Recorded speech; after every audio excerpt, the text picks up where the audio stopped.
boycott the JPC on Constitution Amendment Bill. Now, Congress Party, what we are hearing, is now trying to convince other parties like the DMK, NCP and the left and the IUML to keep away from the JPC for the opposition unity. Now, however, TMC, SP and Aam Aadmi Party have already made an announcement that they would be boycotting the JPC in Yamika. What does it mean as far as the Congress seems to be convincing other political parties in the opposition as well to boycott the JPC?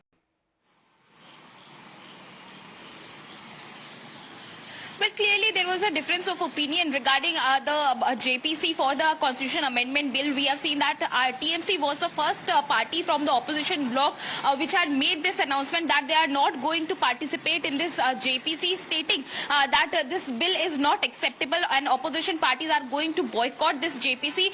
Soon after that, it was Samajwadi Party and Aam Aadmi Party who have also agreed upon it. But there was a continuous delay in making a decision regarding this entire issue from the side of the Congress Party because Congress was not really ready to completely boycott this JPC, stating that we also want to give our viewpoint. We also want to portray that what actually it means, that if this bill will be passed in the parliament, then how it is going to be dangerous for the constitution. That is the same viewpoint of the other parties, including the DMK, NCP, IUML, as well as the left parties. But now it seems like Congress Party is also going to boycott, and that is the only reason why Congress is convincing the other parties, including NCP as well as IUML, to boycott the JPC, stating that it will only give out a picture of a united opposition in the parliament, and that is the only reason why the top leadership of the Congress Party is speaking to these other opposition parties, including the NCP as well as IUML. But then, Yamika, how is it supposed to work out then? Because the opposition then is yet to form the panel to review the bill allowing the removal of ministers,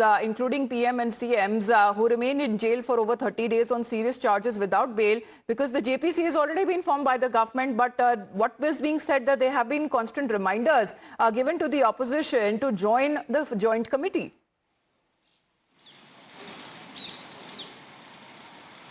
Well, the opposition is clearly making it stand clear that they are not going to participate in this JPC meeting, because they are saying that this bill is going to be dangerous for the constitution, dangerous for the democracy, as they are basically giving out this message that if this bill will be passed in the parliament, it will be an attack upon the opposition-led state governments, and that is the only intention of the government of India to bring in this bill in the parliament in the last parliament session. As for that reason, they had also opposed this bill when this was being introduced in the parliament in the last session. But on the other side, when JPC was being formed, soon after that, we have seen that how TMC had strongly opposed it and announced very soon that they are not going to participate in any of the JPC meetings. And soon after that, it was Samajwadi Party and Aam Aadmi Party as well. But now it is the Congress Party who is trying to put out a picture of a united opposition, because they are basically stating that all of the India bloc parties needs to stand together